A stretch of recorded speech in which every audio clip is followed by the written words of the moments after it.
and Emily. I love you guys deeply. I'm sorry. The house sat still, wrapped in silence.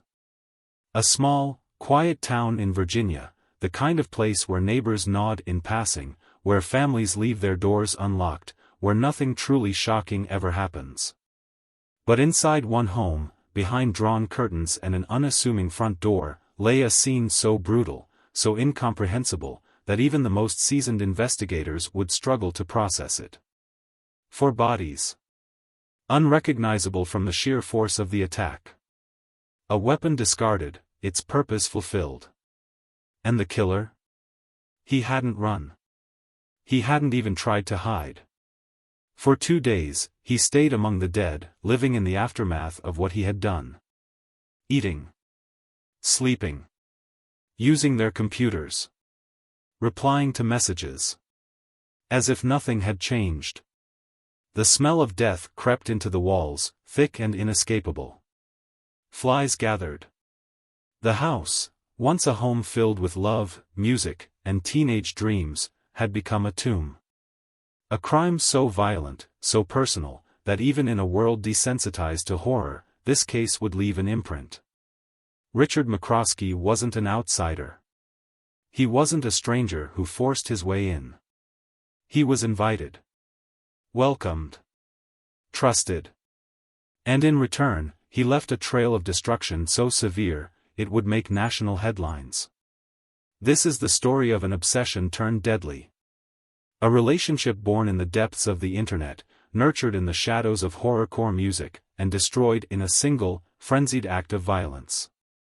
The Richard McCroskey case isn't just another crime, it's a cautionary tale. A chilling reminder of the darkness that can hide behind a familiar face. Before the murders, before the bloodshed, before the house on First Avenue became a crime scene, there was something else. A world that existed just beneath the surface. A subculture that thrived in the shadows of the internet. A place where the darkest thoughts were turned into lyrics, where violence was glorified, and where those who felt like outsiders finally found a voice. It was called horrorcore. A niche corner of underground hip-hop, horrorcore wasn't about catchy hooks or mainstream appeal. It was darker. Harsher. It spoke of death, mutilation, and rage.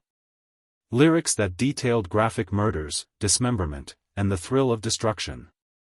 For those drawn to it, horrorcore was more than music, it was an escape.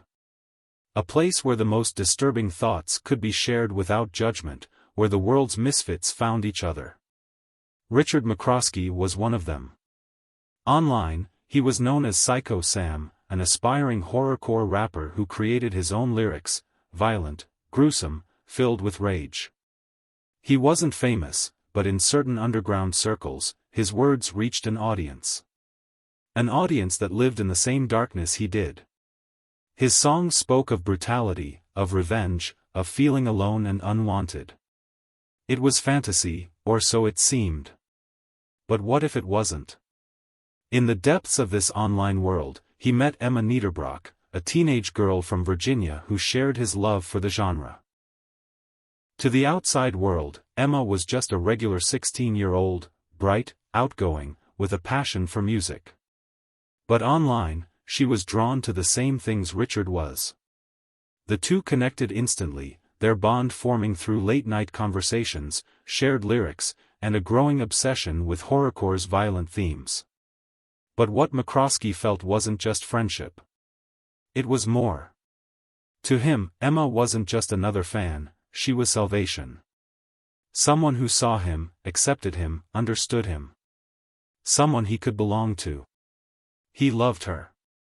Or at least, he thought he did. From thousands of miles away, McCroskey imagined a future with Emma. And for a while, it seemed like she felt the same way. But when love is built on fantasy, reality has a way of tearing it apart. There were signs. Small ones, at first. McCroskey's temper, his insecurity, the way he obsessed over Emma's attention. He wasn't confident. He wasn't charismatic. He was quiet, awkward, deeply withdrawn. And when he felt ignored, he didn't just get sad, he got angry. In his lyrics, in his messages, in the way he spoke about the world, there was an undercurrent of something deeper. Something unstable. Something dangerous. But no one saw it. Not until it was too late. For months, Richard McCroskey had been waiting for this moment. The hours spent online, the messages exchanged, the music that bonded them, it had all led to this. A real-life meeting with Emma Niederbrock. No more screens. No more distance. Just him and the girl he had built his world around. On September 6, 2009, McCroskey boarded a plane from California to Virginia. He was quiet, unremarkable, just another passenger lost in his own thoughts. But beneath his silent demeanor, something was building. Anticipation. Hope. A need for this trip to be everything he had imagined. When he arrived, Emma and her mother, Deborah Kelly, picked him up from the airport. There were no red flags, no immediate signs of trouble. To them, he was just another teenage boy, maybe a little awkward, maybe a little shy, but nothing unusual.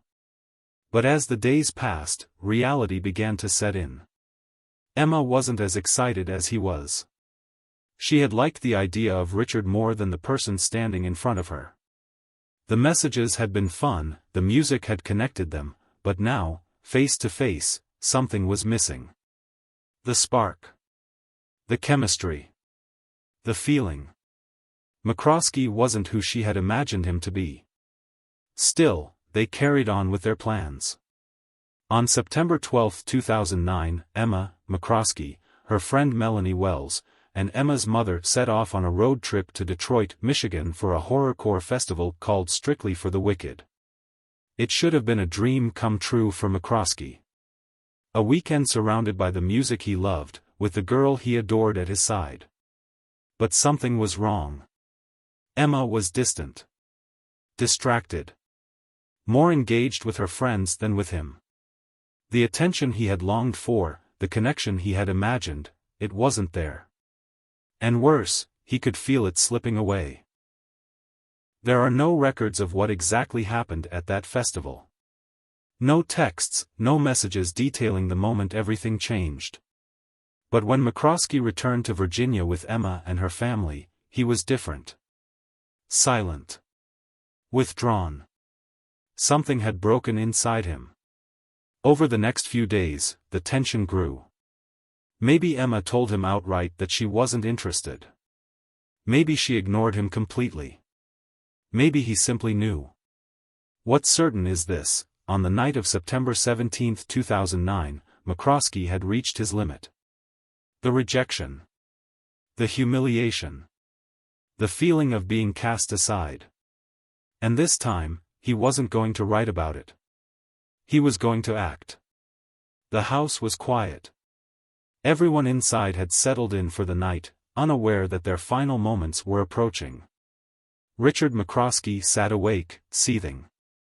The rejection had cut deep, festering inside him like an open wound. Days of silence, of feeling invisible, of knowing that Emma had never truly wanted him. It wasn't just heartbreak, it was humiliation. And in his mind, there was only one way to make it stop.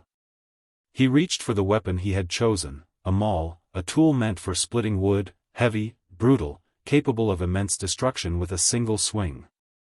Deborah Kelly was the first to die. In the darkness of her bedroom, she never saw him coming. One strike, then another, then another. A frenzy of violence that left her unrecognizable. But he wasn't done. Next was Mark Niederbrock, Emma's father, who had come by to check on his daughter. He barely had time to react before the maul came crashing down. Then, Melanie Wells asleep. Helpless. A single blow crushing her skull before she could scream. And finally, Emma. The girl who had once called him a friend. The girl who had led him to believe there was something between them. The girl who, in his mind, had betrayed him. The attack was swift. Merciless. By the time it was over, the walls were soaked in blood, the house transformed into something unrecognizable. But McCroskey didn't leave. For 2 days he stayed among the dead. He ate their food, used their computers, sent messages from their phones. When people texted, asking where Emma was, he responded as if she were still alive. The smell of decomposition thickened. The reality of what he had done settled in. But he made no effort to clean, no attempt to escape. He just waited. As if he had nowhere else to go. Outside, life carried on. The world remained unaware of what lay inside that house, of the bodies decomposing in silence, of the killer who moved among them as if nothing had happened. But the illusion wouldn't last forever. Friends grew suspicious. Text messages from Emma and Melanie didn't sound right, short, distant, nothing like how they normally spoke. Calls went unanswered. The worry spread. Then came the moment that would unravel it all. On September 18, 2009, Deborah Kelly's colleague, alarmed by her sudden absence, called the police. Officers were sent to do a welfare check. They knocked, waited, heard nothing. From the outside, there were no signs of trouble. But something felt off. A second visit was made the next day. This time, the door was forced open. And the horror inside was revealed. The stench hit them first, thick, sickly, unmistakable. A smell that only meant one thing. As they stepped inside, they were met with a nightmare. Blood-splattered walls. Lifeless bodies in various states of decay. The kind of scene that stays with you long after you've left. McCroskey wasn't there. But he hadn't gone far. Just hours after the bodies were discovered, police found him at Richmond International Airport, waiting for a flight back to California. He sat quietly, making no attempt to run, no effort to hide. The same person who had wielded a maul with unimaginable force now seemed almost indifferent, detached from the reality of what he had done. His arrest was uneventful. No struggle, no resistance. When questioned, he didn't try to deny it. The confession came easily, as if the weight of his actions had already sunk in. Richard McCroskey had nowhere left to go. And now, the world would finally see him for what he was. The trial was never going to be long. There was no mystery, no doubt about what had happened inside that house. The evidence was overwhelming. Richard McCroskey had left his DNA, his fingerprints, his footprints in blood. His confession had been straightforward. There was no argument to be made for innocence. But the question remained, why? Psychologists examined him, looking for answers. Some saw signs of deep-seated rage, abandonment issues, a young man whose reality had collapsed the moment he felt rejected. Others pointed to his horrorcore persona, the violent lyrics he had written, the way he glorified destruction in his music. But none of that could fully explain what had driven him to kill so brutally, to strike again and again until nothing remained of the people he had once called friends. McCroskey never showed emotion in the courtroom. He didn't cry, didn't plead for forgiveness. He sat still, staring down, as if the weight of his crimes had finally settled in. There would be no trial by jury. In 2010, he accepted a plea deal to avoid the death penalty. For life sentences with no chance of parole. A quiet ending for a case that had left an entire town reeling. And just like that, he was gone. Locked away, forgotten by the world outside. But the horror he left behind? That would never fade. The town of Farmville would never be the same. The house where the murders took place, once a home filled with music, laughter, and teenage dreams, had become a place of nightmares. The families left behind were shattered, their grief too heavy for words. A crime so brutal, so senseless, left scars that could never fully heal. For those who had known Emma, Melanie, Deborah, and Mark, there was no making sense of it. A trip meant to celebrate music and friendship had ended in horror. And for what? A wounded ego? A fantasy that had unraveled? The horrorcore community distanced itself from McCroskey. Many argued that the music was just an art form, an outlet, not a blueprint for violence. But outsiders saw it differently.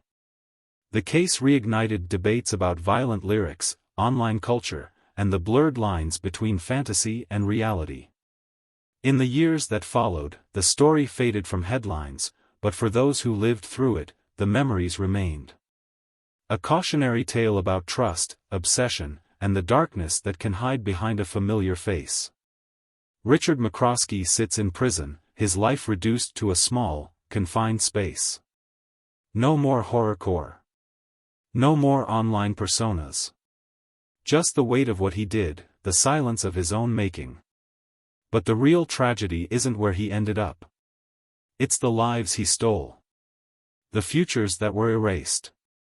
The families that still wake up every day knowing their loved ones are never coming home. Some crimes fade with time. This one never will.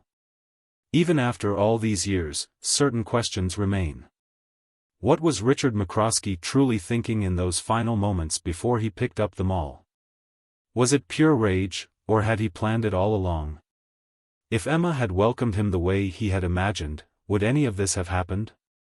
Or was he always destined to kill? Some believe he was a ticking time bomb, waiting for an excuse. Others see a lonely, insecure young man who lost control in a moment of rejection. But no explanation can undo what was done. The internet has changed since 2009.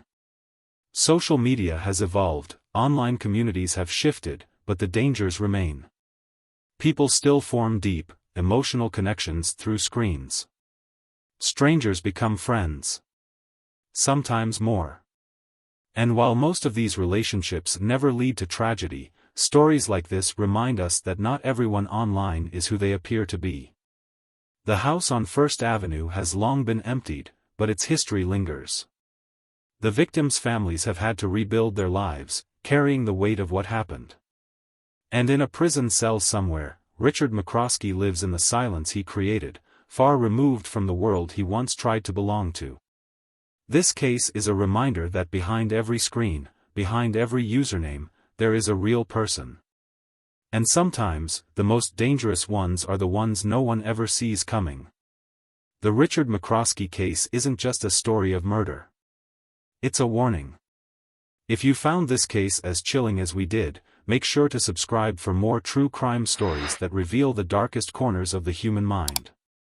Like this video to support our work, and let us know your thoughts in the comments. What do you think drove Richard McCroskey to commit such a brutal crime? Sometimes, the scariest monsters aren't just in horror stories.